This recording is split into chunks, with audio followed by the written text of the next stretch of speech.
Boom to the hay, all you sports fans out there in the tubosphere. To you, the individual, as part of the collective. Welcome to Fast Track Sports Rack, highlights your on-talk radio version of the OMSR. I am your brief and concise host, Will, the alternative ESPN Sports World. Doing a little post-World Cup review here.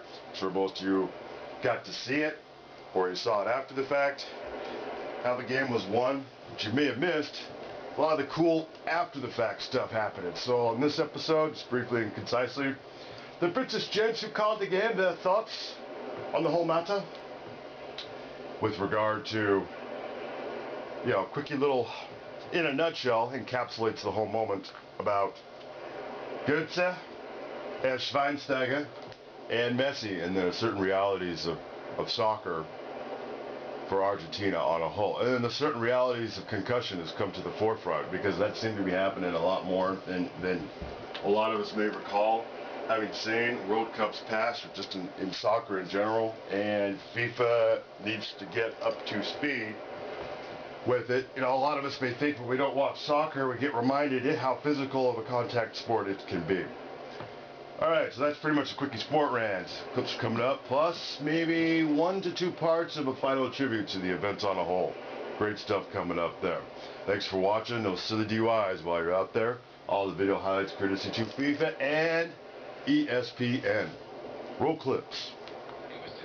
Mario Goetze, the son of a Dortmund University professor, apparently out in the cold with Germany, comes off the bench and produces the one quality piece of finishing on a bad night for the forwards. Yeah, it's funny how tournaments go in. He was dragged off at half-time against Algeria, and he was struggling professionally in this tournament. He comes on and makes a name for himself. Andre Schürrle with a lovely ball. He was a substitution as well. They brought a little bit more life into the game, didn't they? And it was a great finish by Goetze. The fact that he came off the bench, he was fresh, he looked mobile, and he could finish well. On the other hand, the likes of Palacio and Kun Aguero, who came on as substitutions for Argentina, just weren't fired. They didn't look fit, and they looked just a little bit below the pace. Lionel Messi has won the Golden Ball for the best player in the tournament. Bit controversial, that, for us. But he's going to get a bit of stick, isn't he, for his performance here? This was the day he was supposed to deliver the World Cup. He's a little quiet. Yeah, I think he does really well here for his team, but we have to remember this. Yes, he's always going to be compared with Maradona. Maradona had world beaters around him when he lifted the World Cup.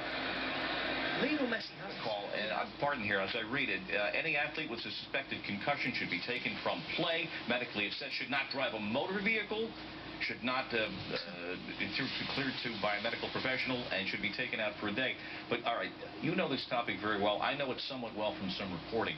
That protocol reads from 5 to 7 years ago at least, and it's so far behind the curve of medical science, it's embarrassing. 37 years ago, not 5 to 7. I mean, 1 day. It says so a player that's had a concussion should be out for 1 day, not drive a motor vehicle. This World Cup's been phenomenal. So many goals. For me, on a personal level, this World Cup has brought traumatic brain injury to the forefront of FIFA, and their ignorance on many issues, but this is one of them. They have to address this now. There has to be an independent medical professional, doctor, on the sideline that has no affiliation with the teams, has no affiliation with the players and coaches, because that Kramer today, he was in la-la land. He was out. If he gets another injury, I've said this 3 or 4 times this tournament, that's second impact syndrome. It's fatal. Here it is.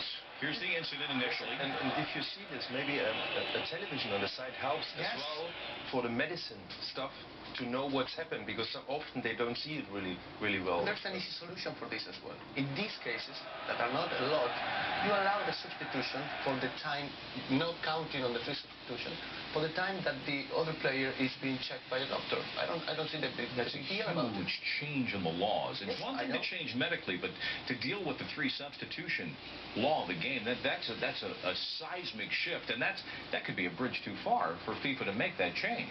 I think everyone has to take the responsibility, and the FIFA cannot stay away from their responsibility on this case, because at some point, we know football is a sport of contact, but at some time, somebody had to stand up and protect the players, and because this situation can be even worse. It wasn't just Kramer this evening. It was Mascherano, that incident against the Dutch, and Pereira for Uruguay as The boot came up and caught him. He was back into the game. Again, each of these instances back in within several minutes. And when Mascherano came in, he made that match-saving tackle late in the match on Arjen Robben. Right. The most important thing, though, is you guys all brought up good points. They need to be open to change. They need to have this discussion, whether it's a fourth official with a television in front of them to help them. But the key thing here is no affiliation with either team. FIFA's trying to pass the buck to say, no, this was Uruguay's problem. No, this was Argentina's problem. No, you only get one brain. I don't care if it's your knee, ankle, wrist. I don't care about that. It's one brain. There has to be a fourth official, a fourth doctor on the sideline, no affiliation. But how long did it take the National Football League, in terms of American sport, They're still flawed on that. Exactly, to have an independent neurologist, and of course, it always comes down to the athlete. There's something, the FIFA, in every FIFA's game, there is a doctor for the doping. Why those doctors don't take the responsibility? It's quite simple for me. Let's talk about FIFA doping, though. There's been one positive in 20 years. Yeah. How effective is that?